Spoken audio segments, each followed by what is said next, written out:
One word I would use to describe YPP is potential. Say endless potential. I'm a combined word combination. I just think because YPP is grounded in being led by youth organizers,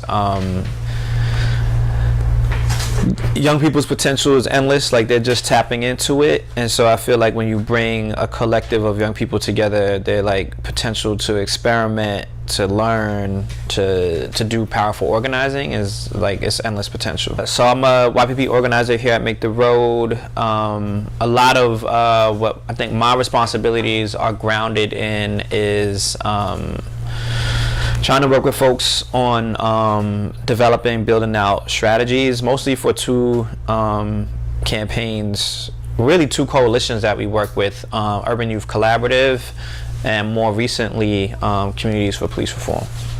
One of the most powerful moments you've had with YPP?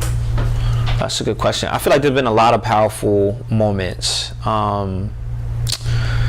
If I can think of one like specifically that comes to my mind, I think it's the first YPP action with partners in Urban Youth Collaborative, where YPP members were like explicitly talking about getting police out of schools. I think that action actually ended up having a rally that moved over from City Hall to the like Manhattan Criminal Summons Court.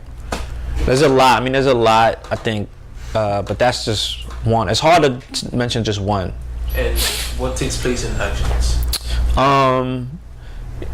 You know, it's a good question. I think it's also like, how do folks define like actions? So if we're defining actions like events that we like build up around specifically like our campaign demands and goals, a lot of our actions are rallies and protests. One that comes to my mind is you know, the mayor had this town hall that a lot of young people couldn't get into, and so young people decided to like have a protest outside the town hall. So really an action is an opportunity for folks to move forward their demands in a public way. And how were you introduced into this work? There's a lot of like touch points in my life, I think, that got me introduced to this work. I'll say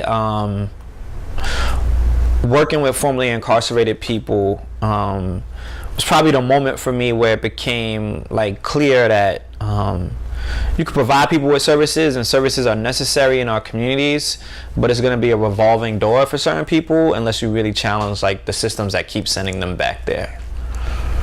And you talking about YPP, what do you hope for the future for the young people?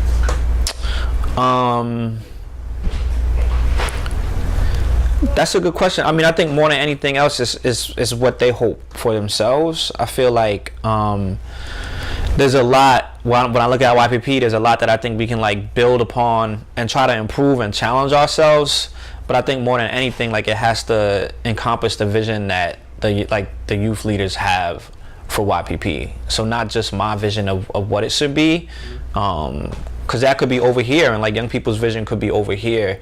I believe our visions are much closer, but I think more than anything else, it's like, how do we identify, not identify, but like, how do we explore really what their vision for YPP is? What's your vision for YPP, and how do we create the environment and space for it to meet that somewhere?